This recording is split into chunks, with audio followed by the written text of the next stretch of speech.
Everything that we do is always a way to avoid risk, which is essentially the chance of pain, and move towards reward, which is the chance of pleasure.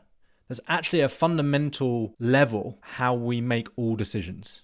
And I know it might not consciously feel like that, but the primitive part of our brain, the reptilian part of our brain, is primarily focused on that. How do we stay safe? So the more risk your offer has, the more reward it must have to balance that out. And this works at every single level, from connecting with someone, to jumping on a call, to having a meeting, to actually working with you. At every stage of that process, the client is assessing, consciously or subconsciously, how risky this decision is and what the potential benefit is.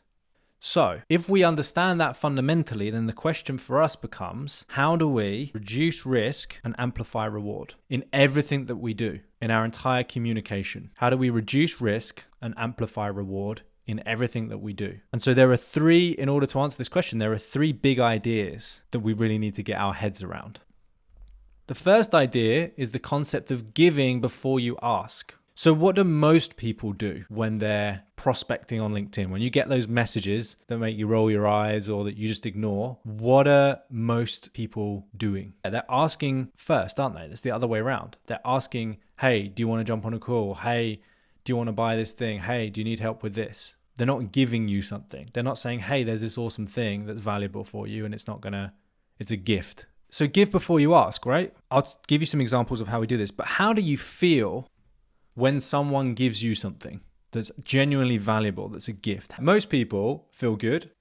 What's interesting is, I can't remember the exact study, so I won't try and butcher and quote this because nothing more than I hate than false information or stories that can't be backed up with facts. But at a high level, as humans, typically, when someone gives us something, consciously or subconsciously, not only do we feel good and grateful, but we also feel a sense of reciprocity. So we also feel like we want to reciprocate that gift to that person. It actually creates a feeling. That's why Christmas works. We want to exchange gifts, right? It feels good to give gifts to other people as much as it does to receive gifts. So there's actually this kind of law of reciprocity, which means that when someone gives us something, in a way, we feel like we should give them something back. So when someone helps us, we feel like we have rapport. We feel like we build a relationship with that person. And even subconsciously in the back of our minds, we feel like we should give that person something back. And so another way this works is if you're constantly giving, if you think about that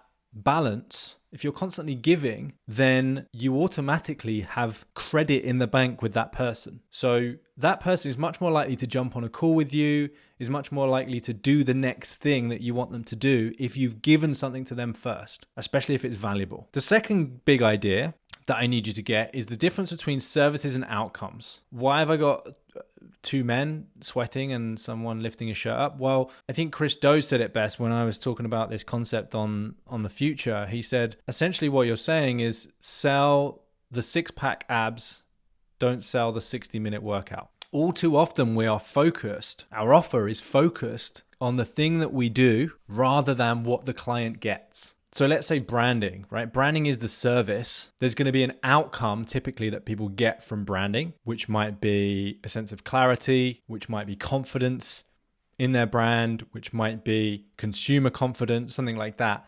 That's actually the outcome. And then the benefit is, well, what's the benefit of having that? What's the benefit of having consumer confidence? Yeah, increased turnover, right? So that's the benefit. So rather than just selling benefits like increased turnover, more time, etc., like to an extent, everybody is selling the same thing. They're selling more time, more money, better relationships, reduced stress. Pretty much everything that everyone does here can fall into one of those categories. Like everyone's ultimately selling the same thing. It's just how we get there. So if we just focus on the benefits, then what tends to happen is we sound a little bit like everybody else. What we want to do is focus on the outcomes. What is it specifically that our client will get? And that's usually what they think they want. Most people don't link the outcome to the benefit. That's our job to help them do that. What they know they want is the outcome. So going back to the fitness, what they know they want is the six-pack abs. Well, a benefit of that is they're going to feel better about themselves. They're going to have an increased sense of self-confidence. They might attract more of the opposite sex. They might, there's all these different things that come as benefits, but they don't think in their head, these are the things I want. What they think they want is their six-pack abs, right? So we're selling outcomes. What we're not selling is the workout and the sit-ups and everything that you have to do to get that thing. The third and final concept that we really need to nail today is the concept of closing the gap. How many of you have ever had one of those reactions from a client where you jump on a call and things feel like they're going really well and the client's like, oh yeah, we totally need this. You tell them the price and they're just like, whoa. That's called the gap. The gap is essentially too much risk versus reward. The gap is when the leap that you're asking someone to take is too big. And we used to refer it to proposing on the first date. We used to say, are you proposing on the first date? Because that was the kind of metaphor that I used to think of. If you go out with an attractive member of the opposite sex and you'd have a great date, you'd be out all night, drinking wine, laughing. And at the end of the day, instead of saying, do you want to meet up again? You would say, will you marry me? And that's the gap, right? And it's the same for our clients. So we need to get good at closing that gap. The smaller you can make that gap, the easier this is going to be. The smaller you can make that gap, the easier this is going to be. So if you're going from LinkedIn to initial call to proposal, then you've got a pretty big gap. So what we want to do is reduce that by putting in some stepping stones, by making it easier for that prospect to cross the river with you, making it safer, making it less risky, making those steps smaller. So if you'd like to dig down into some of these strategies a little bit further, then click the link below and you can apply for my live workshop where I will be showing you behind the scenes of what's working for other creative agencies and giving you a custom roadmap to grow your business.